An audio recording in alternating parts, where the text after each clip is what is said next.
इतनी ज्यादा कैसे हो गई? इसका जवाब है दोस्तों इलॉन मस्क। लोग स्पेसएक्स पर पैसा नहीं लगा रहे, वो इलॉन मस्क के दिखाए गए सपनों पर पैसा लगा रहे हैं। इकोनॉमिस्ट बर्टन मेल्किल अपनी किताब a random walk down wall street में स्टॉक वैल्यूएशन की 2 थ्योरीज देते हैं। पहली थ्योरी है फर्म फाउंडेशन थ्योरी, जिसमें किसी कंपनी के शेयर्स की कीमत फंडामेंटल्स पर डिपेंड करती है, जैसे कि कंपनी कितना पैसा कमाती है, कितना मुनाफा कमाती है। और दूसरी थ्योरी है Castle's in the air theory, यानी हवाई महल। इसमें शेयर्स की कीमत का कंपनी की परफॉर्मेंस से कोई रिलेशन नहीं होता और वैल्यूएशन साइकोलॉजिकल वैल्यू पर डिपेंड करती है। इलॉन मस्क की दोनों कंपनीज इस दूसरी कैटेगरी में आती हैं। ये हवा में महल बनाने के उस्ताद हैं, बड़े बड़े सपने बेचते हैं, जैसे कि कहते हैं कभी कि प्लैनेट मार्स पर इंसान की बस्ती बनाएंगे, रोबोट टैक्सीज के सपने, स्पेस में डेटा सेंटर्स बनाने के सपने। और लोग ये बातें सुनकर कंपनी के शेयर्स की बजाय इन सपनों को खरीदते हैं। हार्वर्ड बिजनेस स्कूल के प्रोफेसर मिहिर देसाई तो इसे साफ साफ एक फाइनेंशियल कल्ट कहते हैं,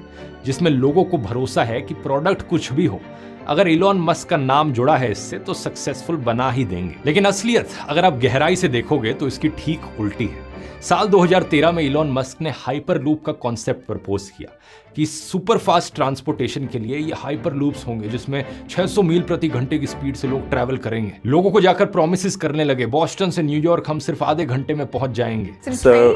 A plane? No. An automobile? It's Transporter machine? It's a cross between a Concorde and a railgun. लेकिन असलियत ये सिर्फ एक कॉन्सेप्ट बना रहा और कुछ नहीं। 2023 में कंपनी बंद हो गई और एक सक्सेसफुल प्रोडक्ट नहीं बना पाई। इलॉन मस्क की बायोग्राफी लिखने वाले एक आदमी ने बताया कि आइडिया उन्हें तब आया था जब उन्होंने कैलिफोर्निया के हाई स्पीड रेल प्रोजेक्ट को देखा और उन्हें सख्त नफरत थी हाई स्पीड ट्रेन से। It's a little depressing to sort of have something that's like the slowest bullet train in the world in California at enormous cost. And isn't there something better that we could come up with? And that something better is the Hyperloop? Well, I think so. अक्टूबर 2015 में वो दावा करते हैं कि Tesla's में fully autonomous self driving आ जाएगी 3 सालों के अंदर अंदर। Yeah, like I said, about 3 years from now, we're confident we can make a very compelling $25,000 electric vehicle that's also fully autonomous. We're still on track for being able to go cross country from LA to New York by the end of the year, fully autonomous.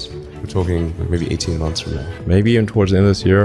Next year. I mean, it's looking quite likely that it will be next year. We will get there this year. If not this year, I'd say no later than next year. झूठ बोलो, बार बार झूठ बोलो।